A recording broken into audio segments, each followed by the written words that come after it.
Hello नमस्कार, मेरा नाम है आरजे राज। आप देख रहे हैं 1711th episode of Nagpur most happening Facebook live show, जिसका नाम है राज ki Baat women of the year के साथ। महिलाएं अक्सर समाज में एक बहुत बड़ा इम्प्रेशन छोड़ती हैं। ऐसी महिलाएं जो न ही सिर्फ अपने घर को, लेकिन अपने घर के साथ साथ अपने समाज को, अपने काम को बैलेंस लेकर चलती हैं। ऐसी महिलाओं का हम सम्मान करते हैं और उनके पर्सपेक्टिव के आधार पे उनकी सोच, उनकी मानसिकताएं, उनकी थॉट प्रोसेसेस आप तक पहुंचाने की कोशिश करते हैं, जिससे ना ही सिर्फ उनकी जीवनी को हम आप तक पहुंचाएं, लेकिन उनके इस पूरे के पूरे ओवरऑल पर्सनालिटी को भी आप तक पहुंचाकर आप इसमें से क्या क्या ले सकते हैं, ये आप पर निर्भर करता है। हमारी आज की जो मेहमान है उनका मैं इंट्रोडक्शन दूं, उससे पहले धन्यवाद करता हूं पारिक ब्रदर ज्वेलर्स का, जो ये इनिशिएटिव ले रहा है of women of the year. साथ ही साथ big thank you to Pahnawa, Stylex, wardrobes and kitchens, also Pooja Shelkes, live fit gym, and can't forget to thank Mampi reusable diapers for children. मेरी आज की मेहमान एक पिछले 23-24 वर्षों से प्रोफेशनली एंकरिंग करती हैं। राजकीय, समाजकीय जितने भी कार्यक्रम हैं उनमें वो होस्ट करती हैं। दुनिया के मैक्सिमम टैलेंटेड सिंगर्स ने जब भारत में परफॉर्म किया या भारत के बाहर भी परफॉर्म किया, तो उनके कार्यक्रमों को होस्ट करने का, एंकर करने का काम इन्होंने किया। प्लीज स्वागत करें मेरी आज की women of the year Mrs Renuka Deshkar ma'am से। मैम नमस्कार। नमस्कार मैम, स्वागत आपका राज की बात में। बहुत बहुत धन्यवाद। मैम, सबसे पहले तो ये कि आप विवाह से पहले आप रेणुका आलशी थे, शुभांगी आलशी थे, ठीक है। तो मैम, क्या थे सपने, क्या बनना था, क्या करना था? एक्चुअली पढ़ाई के साथ साथ ड्रामा में इंटरेस्ट था, तो प्रोफेशनल ड्रामा में थोड़ा इंटरेस्ट था। इसके वजह से बाल नाट्य में काम किया जी। लेकिन तब का थोड़ी सी सिचुएशन, सामाजिक ये सब देखते हुए मेरे पिताजी ने, मैं जब 11th में पढ़ रही थी तो मेरा ड्रामा बंद कर दिया। वो बोल रहे थे क्योंकि अभी शाम के टाइम में रिहर्सल्स को जाना वगैरह लेडीज को अच्छा नहीं है, कि साइकिल से जाते थे हम लोग जी, तो उन्होंने बंद कर दिया, तो मेरा ड्रामा बंद हो गया। लेकिन स्टेज के साथ लगाव था, माइक के साथ लगाव था, बहुत लगाव था। और पढ़ना, मतलब अच्छी अच्छी किताबें पढ़ना, ये मेरी पैशन थी, आज भी है जी। तो बस इस स्टेज को लेके और माइक को लेके कुछ करना है, ये था मन में। मैम, जब पहला कार्यक्रम एंकर करने का मौका मिला, वो कौन सा कार्यक्रम था? प्रोफेशनली पहला कार्यक्रम मैंने, एक स्वराली नाम की महिलाओं की संस्था है जो सतार वादन में बहुत निपुण है, तो वो महिलाओं का एक होते गदी माँ, एक मराठी कार्यक्रम था, जो गदी माडगुळकर हमारे महाराष्ट्र के आद्य कवि जिनको कहा जाता है जी। तो उनकी जीवनी पर आधारित उनके गानों के साथ पहला कार्यक्रम वसंतराव देशपांडे हॉल में मैंने किया था। और मैम, कितने पैसे मिले थे? पहले कार्यक्रम में के कुछ पैसे नहीं मिले। ओके। लेकिन मैम, वक्त के साथ आप ज्यादा और कार्यक्रम करने लगी, तो ये तो विवाह के पहले ही शुरू हो गया था काम? नहीं, विवाह के बाद की बात है। ये 97 में मैंने 2000 में मैंने पहला कार्यक्रम किया। तो उसके पहले कभी नहीं सोचा था कि इस किस्म के मौके मिलेंगे, या उसके पहले कभी मौका नहीं मिला? उसके पहले आकाशवाणी में रेगुलर काम कर रही थी एज ए अनाउंसर, लेकिन फिर मेरे हस्बैंड का ट्रांसफरेबल जॉब था, तो पहले शादी के बाद मैं पेड़ में थी, पनवेल के पास पेड़ में, फिर नासिक में थी, फिर नागपुर के पास तोतलाडोह में थी, फिर बच्चे भी हुए। तो ये बीच का जो एक थोड़ा सा 7-8 साल का एक फासला है, उसको थोड़ा सा तय करने में टाइम लगा। उसके बाद मैंने 2000 में अपना काम चालू किया। और जैसा कि आपने पूछा पहले पैसे, तो पहला मेरा जो काम था उसके 300 रुपए मिले थे। तो मैम, जब आपने ये फील्ड चुनी, जब एंकरिंग करना शुरू किया, तो मैक्सिमम कार्यक्रम जो है वो तो सूर्यास्त के बाद ही होते हैं, इवनिंग प्रोग्राम्स होते हैं। तब फिर एक तरफ छोटे बच्चे और ये प्रोफेशन, कभी कभार परेशानी जाती होगी? हाँ, बहुत बार गई, क्योंकि बच्चों की तरफ ध्यान देने के लिए घर में किसी को मतलब कोई तो चाहिए ना घर में, क्योंकि हस्बैंड का ट्रांसफरेबल जॉब था जी। तो कभी मेरी माँ थी, कभी मेरी सासू माँ थी, तो उन्होंने बहुत बड़ा सपोर्ट किया और इसकी वजह से आज यहाँ तक पहुँच गए। मैम, ये जो पूरा सफर है, जब आप देखती हैं जहाँ पर बड़े पॉलिटिशियंस के कार्यक्रमों को होस्ट करना होता है, बड़े सिंगर्स, म्यूजिशियंस के कार्यक्रमों को होस्ट करना होता है, पोएट्स इनके प्रोग्राम्स को होस्ट करना होता है। मैम, वो कहते हैं ना कि बटरफ्लाइज स्टमक में उड़ते हैं, एक बहुत घबराहट सी होती है, कम से कम थोड़ी सी एंजाइटी भी फील होती है। आपको होती थी पहले शुरुआती दौर में? अभी भी होती है हर कार्यक्रम के पहले? कार्यक्रम में होती है। तो कैसे करती हैं फिर अपने आप को फोकस कैसे? एक विश्वास है कि जब से छोटे थे ना, तो घर में एक ऐसा वातावरण था जी। मेरे पिताजी ने हम लोगों को भगवान के, हमारे मराठी कल्चर में जो श्लोक है, मंत्र है, उसका बहुत अच्छा ज्ञान दिया था। इसका शुद्ध उच्चारण की तरफ उनका ध्यान था। और जो कुछ सीखना है वो रूट में जाके सीखो और अच्छे से सीखो। ये पक्का विश्वास था कि अभी कुछ भी शब्द निकलेगा या कुछ भी हम लोगों को बताएंगे वो गलत नहीं होगा। ये विश्वास के साथ ही स्टेज पे जब हम चढ़ते हैं तो अच्छा ही निकलता है, और पूरा स्टडी करके, पूरा अभ्यास करके जब चढ़ते हैं तो अच्छा ही होता है, ये विश्वास है। तो ये मन में जो घबराहट सी होती है उसको बस 5 मिनट के बाद हम निकाल सकते हैं। मैम, एंकर जो होता है वो एक कलाकार ही होता है जी। और हर कलाकार का एक मूड होता है जी। तो मैम, कभी ऐसा हुआ कि आप कार्यक्रम के लिए तैयार हो रही हैं, होस्ट करना है, बड़ा कार्यक्रम है, और मैम घर में देशकर सर से आपका झगड़ा हो गया? नहीं, कभी ऐसा नहीं हुआ? देशकर सर से कभी झगड़ा नहीं या हुआ। या बच्चों का कुछ होमवर्क का काम आ गया या कुछ ऐसा? नहीं, ऐसा नहीं, लेकिन कैजुअलिटीज आई थी। मैं स्टेज पे खड़ी थी और मेरे ससुर जी की तबीयत एकदम खराब हो गई, उनके फोन चल रहे थे। गडकरी साहब का बहुत बड़ा प्रोग्राम था, बहुत भीड़ थी, और मैं फोन बंद करके रखती हूँ जब कार्यक्रम था, लेकिन घर में मालूम था कि कुछ थोड़ा सा गड़बड़ है आज थोड़ा सा, तो मैंने फोन सिर्फ साइलेंट मोड पे रखा। और जब मैं थोड़ा सा अंदर विंग में जाती थी तब फोन उठाती थी तो एकदम से एम्बुलेंस की आवाज आ गई और समझ में आया कुछ कैजुअलिटी है। तब बहुत तकलीफ हुई, लेकिन वो कार्यक्रम पूरा करना पड़ा।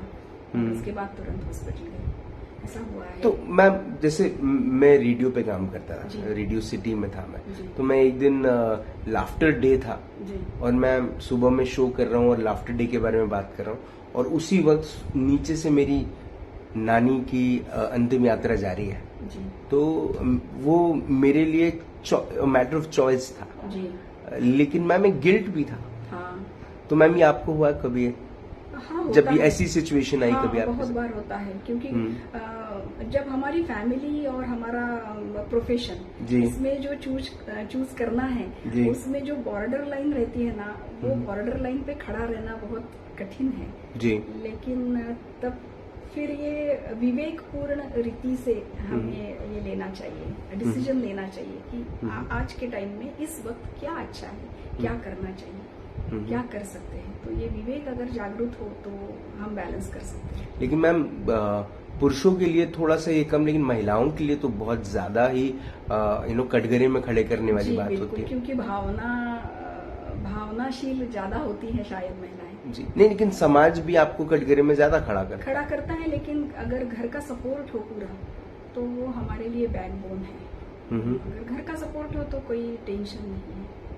मैम, लोग लाखों रुपए खर्चा करते हैं, दुकान बनाते हैं, माल खरीदते हैं, नौकर हायर करते हैं, बिजली का बिल भरते हैं, पानी का बिल भरते हैं, टैक्स भरते हैं, और महीने के जितने कमाते हैं उससे कहीं ज्यादा मैम आप कमा लेती हैं। मतलब अगर मैं एक जनरल एक बात बोलूं तो, है ना, तो मैम ये जो टैलेंट से जो अर्निंग है ना, बहुत साधारण रॉ लैंग्वेज में बात कर रहा हूं मैं, ये जो अपने टैलेंट से जो अर्निंग है मैम, इसकी मैम एक एक्टर की और एक सिंगर की मैम एक उम्र होती है। मैम, एंकरिंग में तो जितनी ज्यादा उम्र और जितना ज्यादा एक्सपीरियंस, उतने ज्यादा आपकी कमर्शियल वैल्यू।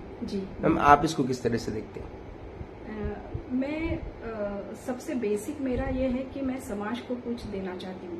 मेरे पहले प्रोग्राम से लेके आज तक मेरा सामाजिक योगदान क्या रहेगा, ये सबसे पहले मैं प्रोग्राम में सोचती हूँ। तो जैसे जैसे उम्र बढ़ती जाएगी शायद मेरा सामाजिक योगदान ज्यादा बढ़ते जाएगा, तो मैं उसी हिसाब से मेरे प्रोग्राम्स की ओर देखती हूँ।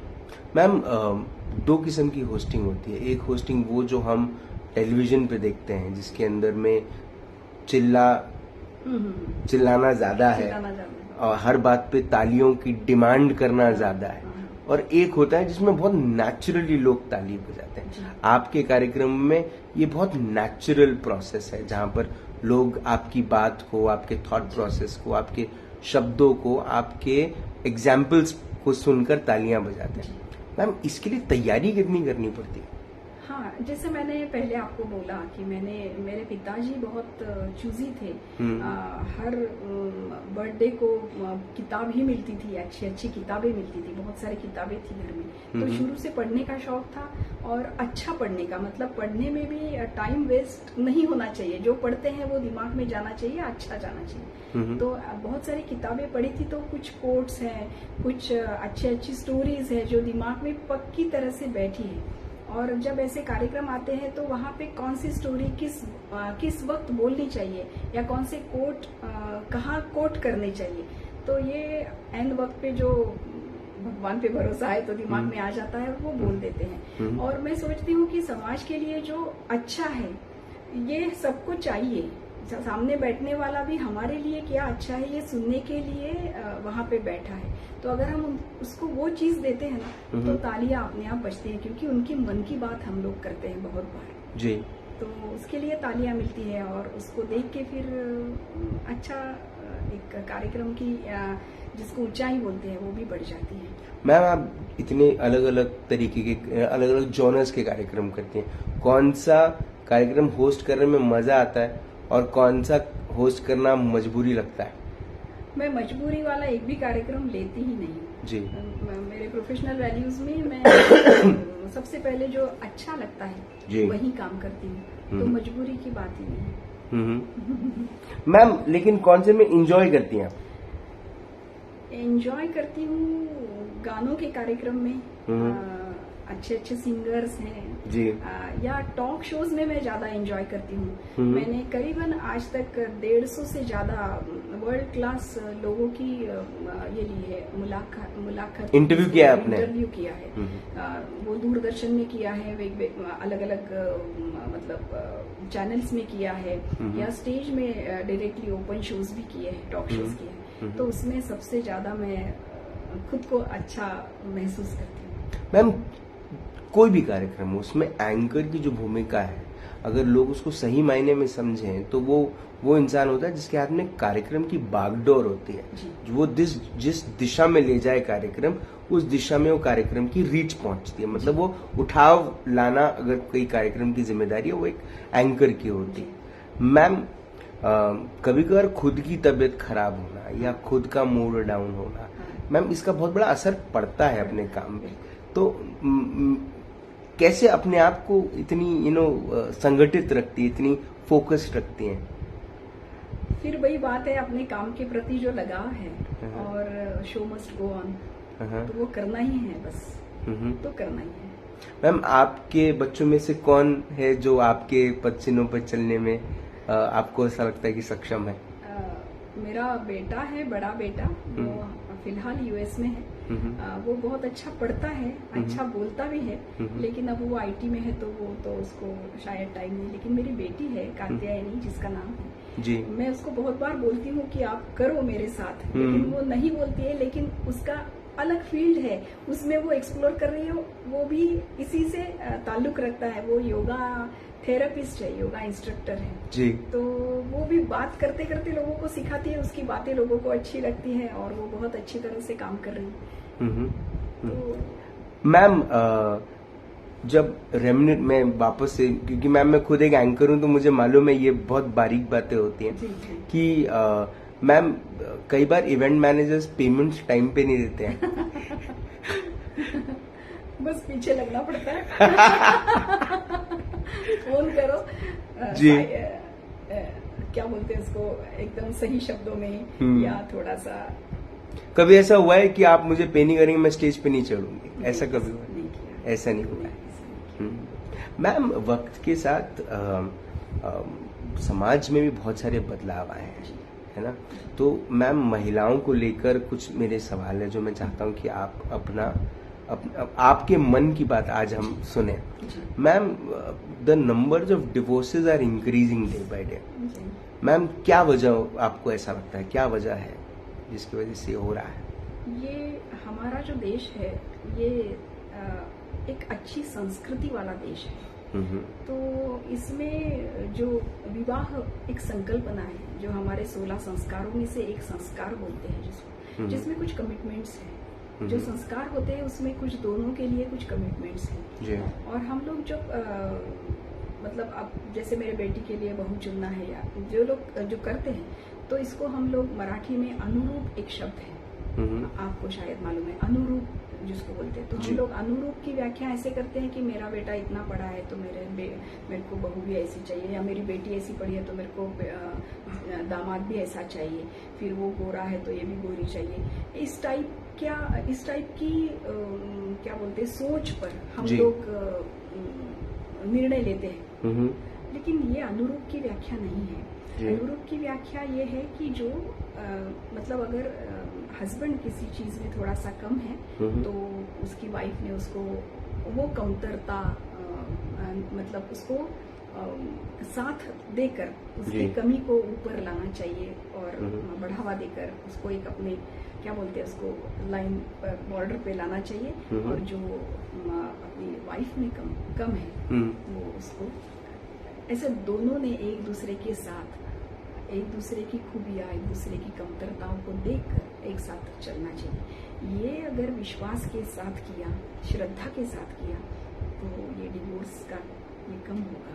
मैम, लड़कियां जो हैं वो अब आज की लड़कियां जो हैं, जो अभी अभी पास आउट हुई हैं, उनका फोकस थोड़ा सा अपने करियर की तरफ ज्यादा है और वो जल्दी विवाह नहीं करना चाहते।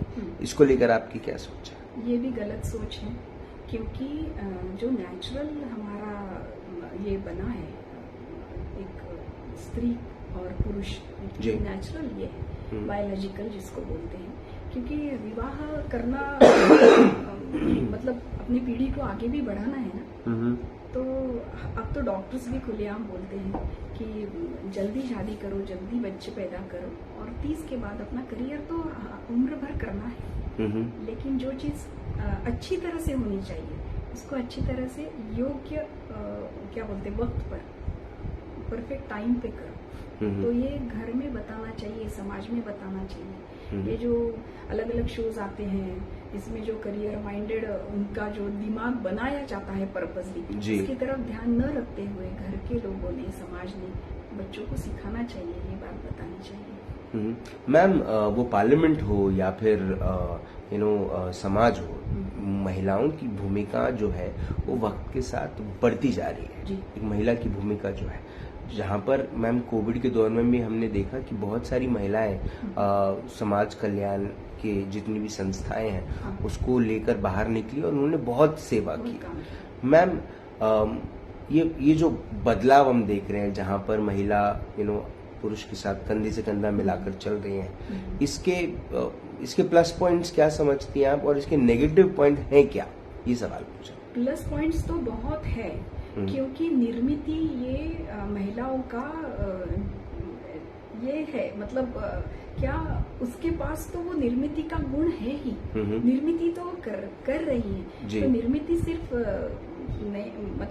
नए शिशु को जन्म देना नहीं, निर्मिति विचारों की भी है, और निर्मिति के साथ साथ वो करने के लिए भी सक्षम है। क्योंकि आप देखो कितनी सारी ऐसी महिलाएं जो घर काम करती है, जो घर में आया या ऐसी काम करती हैं, उसके घर में कुछ नहीं रहता, फिर भी वो 3-4 बच्चों को जन्म देकर उनका पालन पोषण करके उसको पढ़ाने के लिए भी सक्षम है।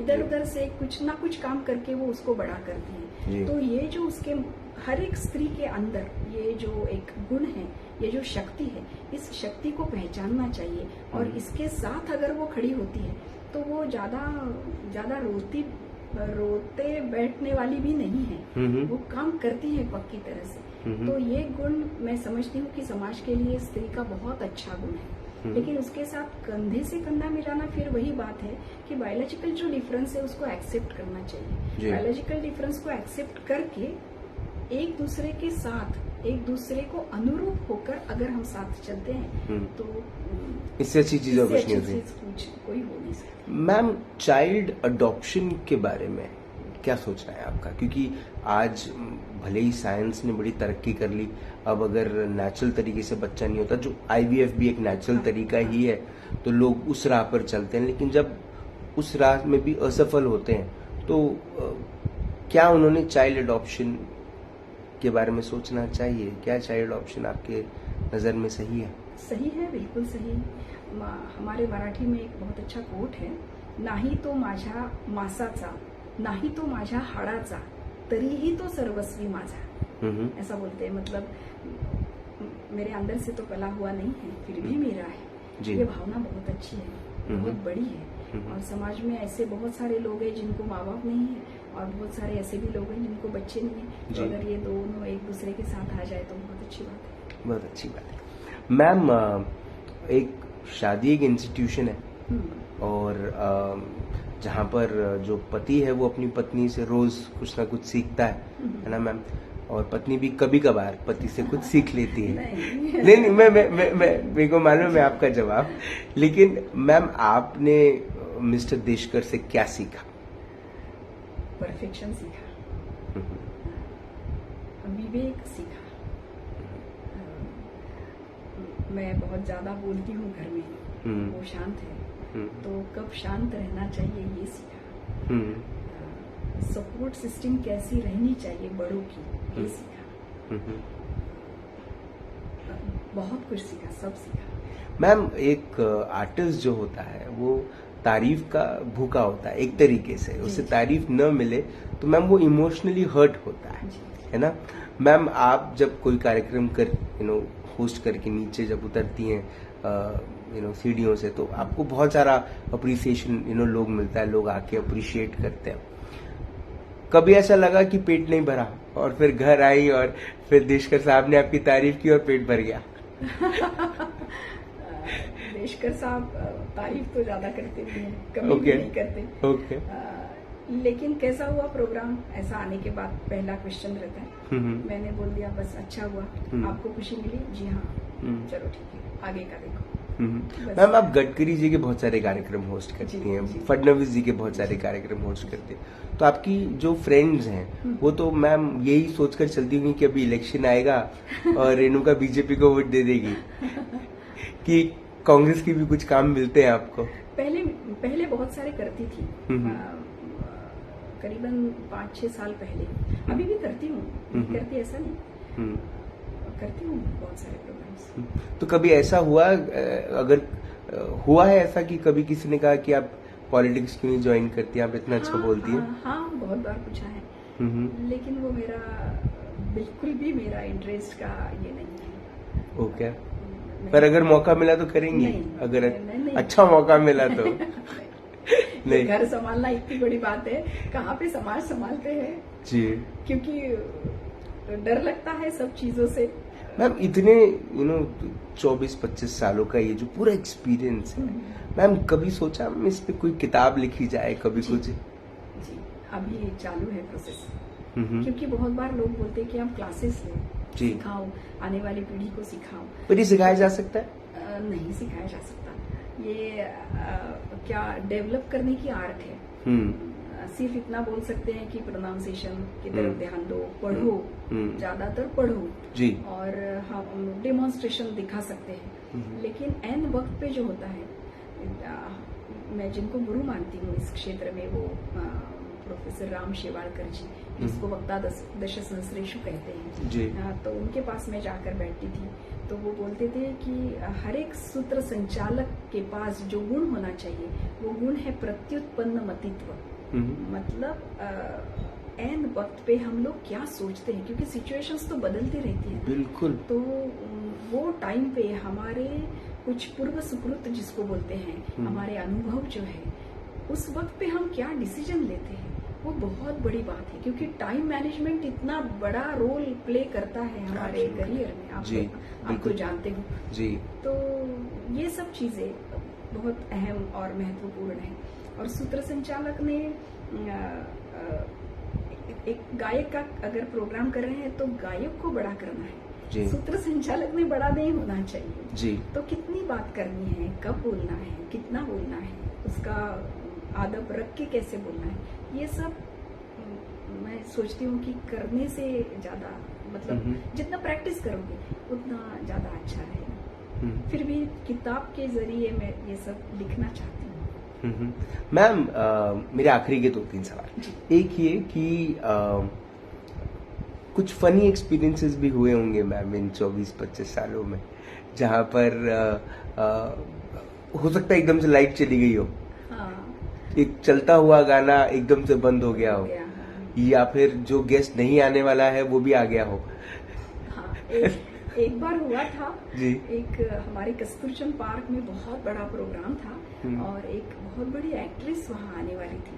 तो वो एक्ट्रेस आ रही है करके बहुत सारे लोग भी इकट्ठा हो गए, जमा हो गए थे जी। और वो आई नहीं, मतलब बहुत 1-1.5 घंटा शायद लेट हुआ जी। और मैं आयोजक बोलते रहे बार बार, आप जाके बोलो बस 5 मिनट में आ रही है, 5 मिनट में। तब छोटी थी तो मैं जैसे आयोजक बोलते थे तो करती थी जी।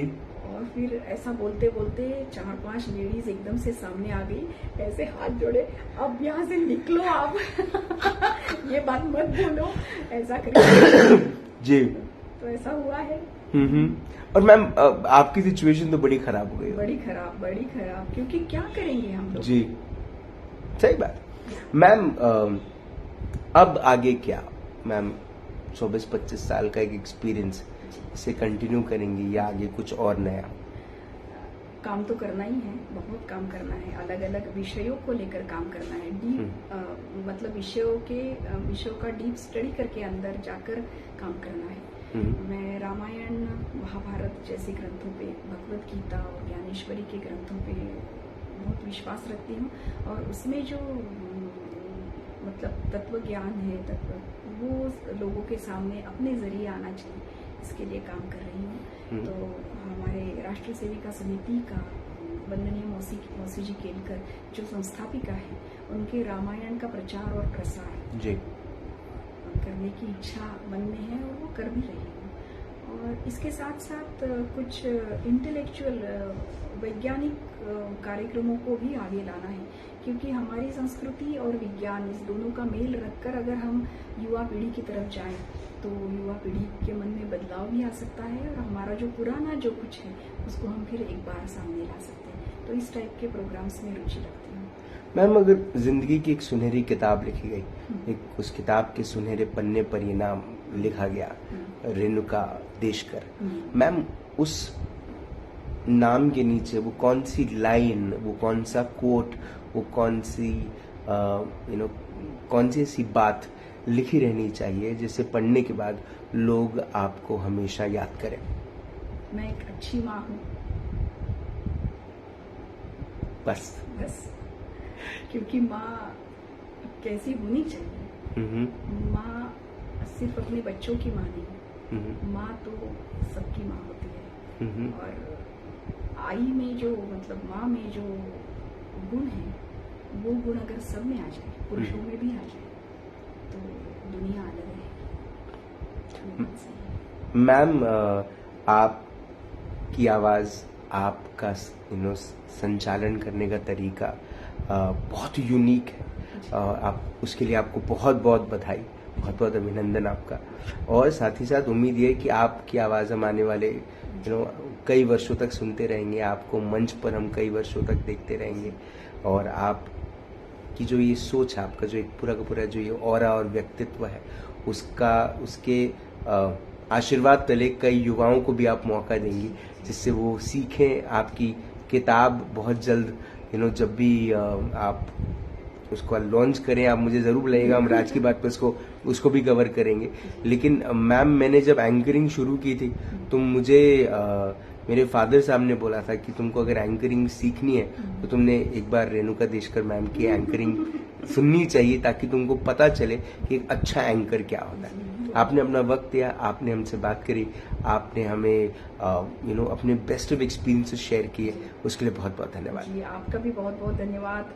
और आपसे मिलने की बहुत इच्छा थी क्योंकि आप बहुत अच्छा काम कर रहे हैं। समाज में अलग अलग जो काम करने वाली मुझ जैसी जो बहनें हैं उनको आप लोगों के सामने ला रहे हैं। काम कोई भी छोटा या बड़ा नहीं होता, लेकिन उसको करने की जो शक्ति है, अंतर मन में जो शक्ति है, उसको लेकर जब महिलाएं आगे बढ़ती है, तो जैसा मैंने पहले कहा कि निर्मित तो उसका गुण है, उसका स्वभाव है जी। तो वो निर्मित को लेकर जब आगे बढ़ती है तो वो समाज को बदलने की भी ताकत रखती है। तो आप वो काम कर रहे हैं, इसलिए आपका आपकी बहुत बहुत बधाई आपको और बहुत बहुत शुक्रिया।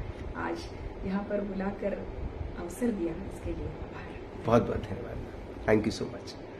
रेणुका देशकर मैम से बात हुई, मुलाकात हुई in this exclusive episode of Raaz ki Baat, women of the year. She is a super women of the year.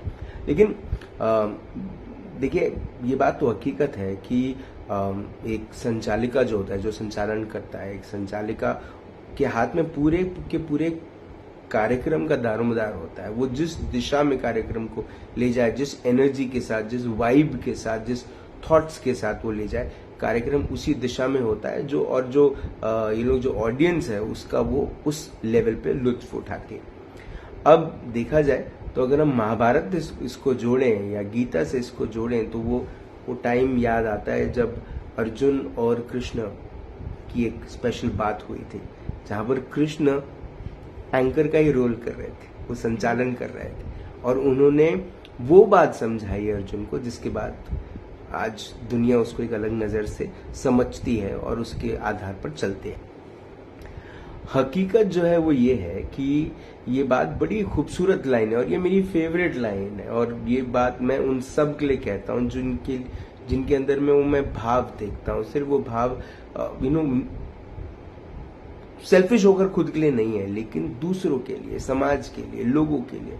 और वो है कि प्रेम परिचय को पहचान बना देता है, वीराने को गुलिस्तान बना देता है। मैं अपनी नहीं, रेणुका देशकर जी की कहता हूँ, अपने काम के प्रति मोहब्बत इंसान को भगवान बना देता है। उम्मीद है कि रेणुका देशकर जी जैसे लोग और समाज में आए और खुलकर अपनी बात करें, अपने बातों से, अपने थॉट से महिलाओं को जो 4 दीवारों में बंद है, मैं 4 दीवारों की बात कर रहा हूँ, मतलब घर की बात नहीं कर रहा हूँ, मैं सोच की भी बात कर रहा हूँ कि जो अपनी मानसिकताओं में कैद हैं उन्हें वो खिड़की मिल जाए जिससे वो निकल कर आसमान में उड़े और अपनी एक पहचान बनाए।